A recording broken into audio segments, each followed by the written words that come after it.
السلام علیکم ورحمۃ اللہ وبرکاتہ۔ اعوذ باللہ من الشیطان الرجیم،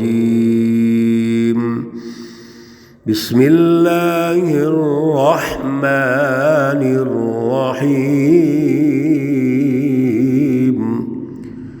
ونفخ فی الصور ذلك يوم الوعيد، وجاءت كل نفس معها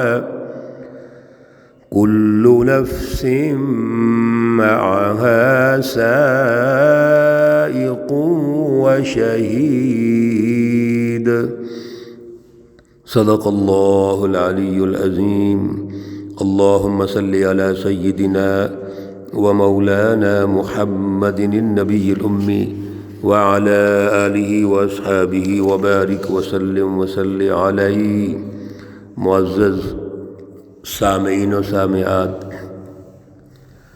پارہ نمبر 26 سورۃ قاف، آیات مقدسہ نمبر 20 تا 24 ہیں۔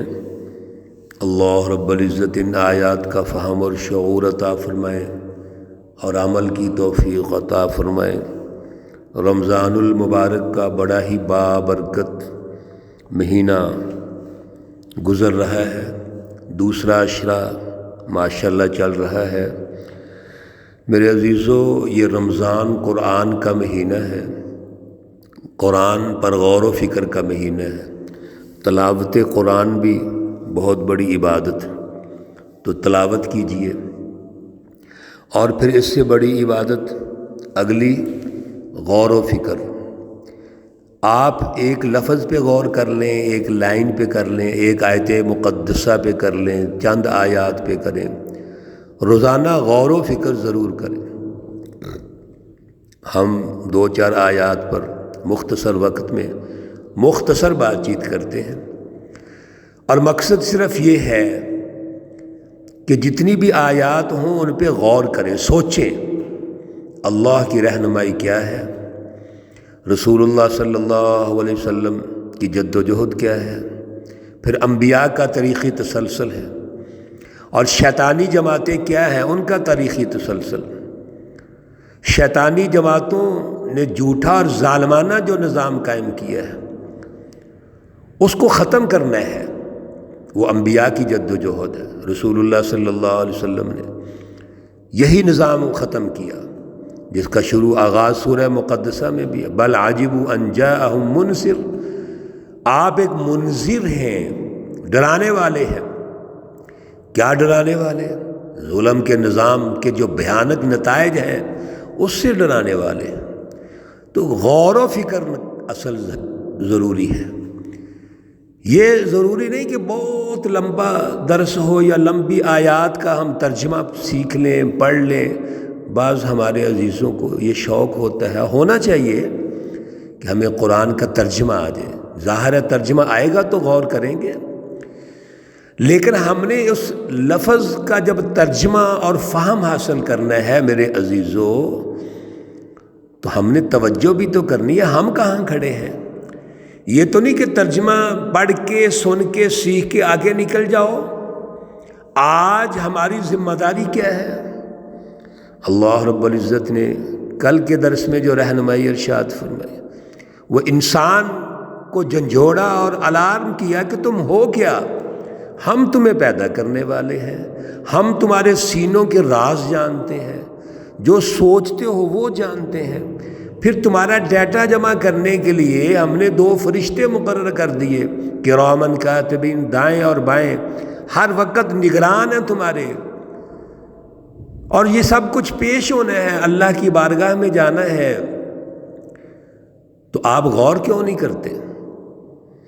اللہ رب العزت نے موت کے حالات کو ہمیں سمجھایا کہ موت آنی ہے، اور پھر جب موت آئے گی تو اللہ کے بارگاہ میں چلے جائیں گے۔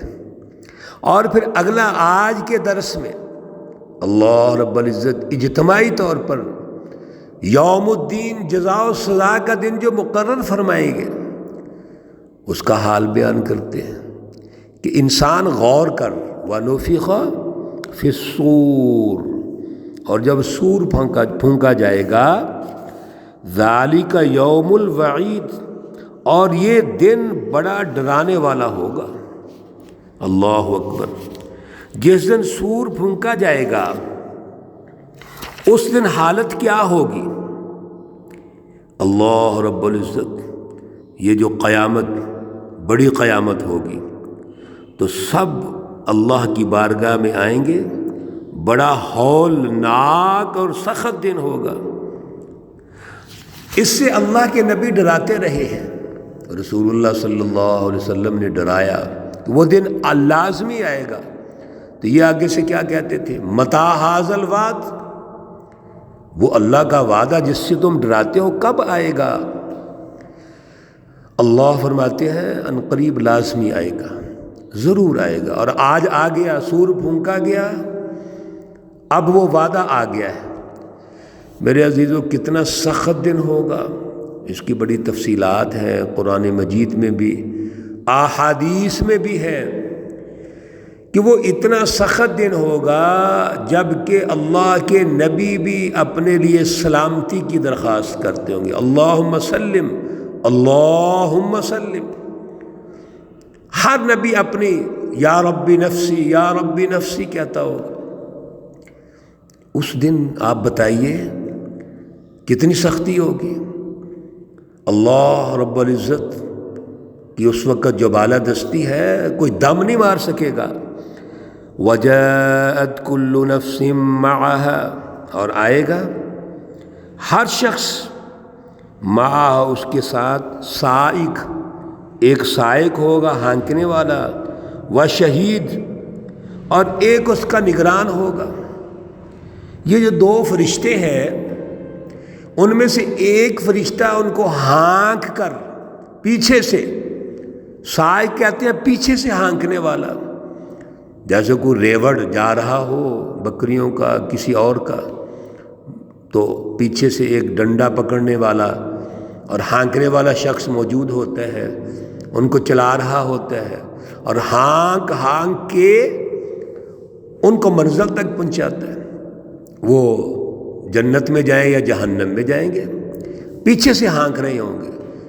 قرآن پاک میں ایک دوسری جگہ پر پیچھے ہم سن چکے ہیں، وَسِيقَ الَّذِينَ كَفَرُوا إِلَى جَهَنَّمَ زُمَرًا، اور دوسری آیت میں آیا وَسِيقَ الَّذِينَ اتَّقَوْا إِلَى الْجَنَّةِ زُمَرًا۔ میرے عزیزو، ایک یہ فرشتہ ہوگا اور دوسرا اوپر نگران ہوگا، جو گواہ ہوگا کہ اس نے کیا کچھ کیا ہے، جس کے پاس پورا ڈیٹا ہے۔ سبحان اللہ! پھر اس دن کیا ہوگا؟ دنیا کے اندر تو ہم دیکھتے ہو، ہماری آنکھیں بڑی محدود دیکھتی ہیں، وہ کلومیٹر 2 کلومیٹر تک دیکھ سکتے ہیں ہم، یا دور بھی دیکھیں گے تو جنجلا ہوا نظر آئے گا، ہمیں صاف دکھائی نہیں دے گا۔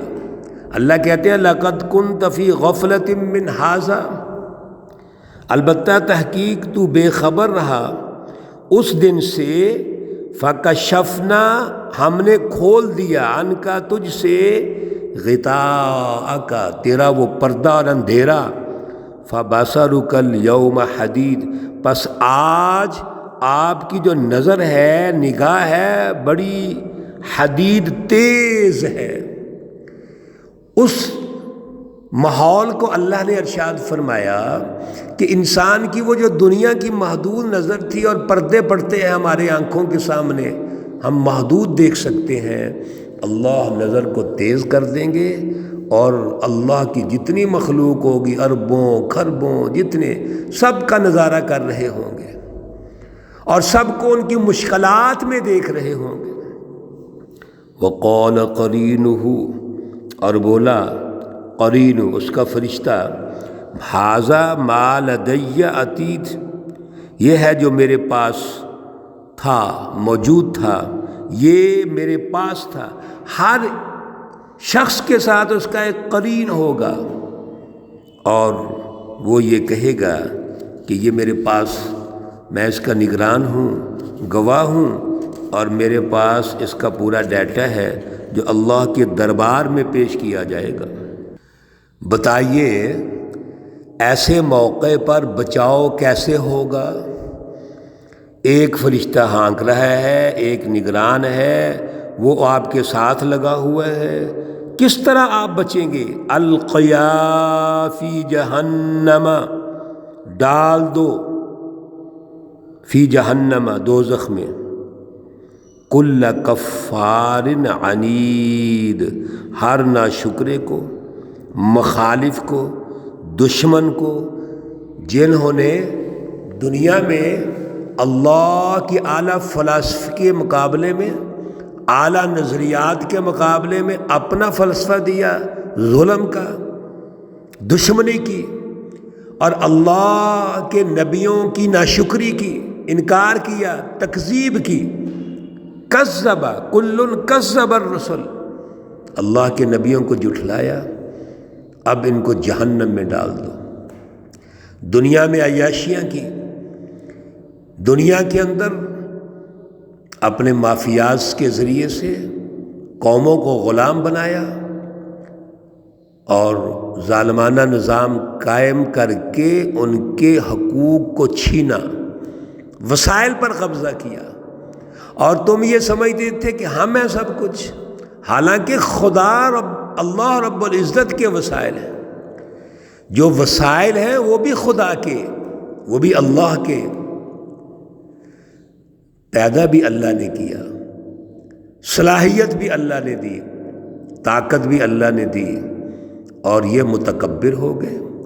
انہوں نے غور نہیں کیا کہ ہم کیا ہیں، ہم اس اعلیٰ ذات اقدس کے مقابلہ کر رہے ہیں جس نے سب کچھ دیا ہے، لہذا القیا فی جہنم، ڈال دو ان کو جہنم میں، کل کفار عنید، ہر ناشکرے کو اور مخالف، اللہ کے مخالف کو، انسانیت کے مخالف کو۔ میرے عزیزو، اللہ سے توبہ کیجئے، اپنے انفرادی اور اجتماعی گناہوں کی معافی مانگیے، اور یہ عہد کیجئے کہ اللہ کی سچی رہنمائی کو ہم نے سمجھنا ہے اور اسی کو غالب کرنا ہے، اپنے انفرادی ماحول میں بھی، اجتماعی ماحول میں بھی اسی کے مطابق ہم نے اجتماعی نظام تشکیل دینے ہیں، اجتماعی سیاسی عدل کا نظام، معاشی عدل کا نظام، سماجی عدل کا نظام، وہی ہماری ترقی کا ذریعہ ہے، اسی میں ہماری بقا ہے، دنیا اور آخرت کی ترقی ہے۔ ہمیشہ یہ دعا بھی کیجیے، ربنا آتنا فی الدنیا حسنہ وفی الآخرۃ حسنہ وقنا عذاب النار۔ دنیا اور آخرت دونوں کی کامیابی کی ہم نے دعا بھی کرنی ہے، کوشش بھی کرنی ہے، صرف دعاؤں سے گزارا نہیں ہوگا میرے عزیزو، کوشش کریں گے اللہ ضرور کامیاب کریں گے، اس ظلم، کفر اور شرک کے نظام کو تباہ و برباد کر دیں گے، اور اس کی جگہ اللہ کا اعلیٰ فلسفہ توحید کا نظام آئے گا، انسانیت دوستی کا نظام آئے گا، انسانی حقوق زندہ ہوں گے، اللہ ضرور وہ نظام قائم کریں گے۔ کیوں؟ اللہ کا وعدہ ہے، کوشش ہم کریں، کامیاب اللہ کریں گے۔ اللہ ہمیں توفیق اور صلاحیت عطا فرمائے۔ اللہ رب العزت تمام بیماروں کو شفائے کاملہ عاجلہ مستمرہ عطا فرمائے۔ اللہ رب العزت تمام مرحومین و مرحومات کو جنت الفردوس میں اعلیٰ مقام عطا فرمائے۔ ربنا تقبل منا إنك أنت السميع العليم وتب علينا إنك أنت التواب الرحيم، وصلى الله تعالى على النبي الأمي محمد وعلى آله وأصحابه أجمعين برحمتك يا أرحم الراحمين۔ السلام عليكم ورحمة الله وبركاته۔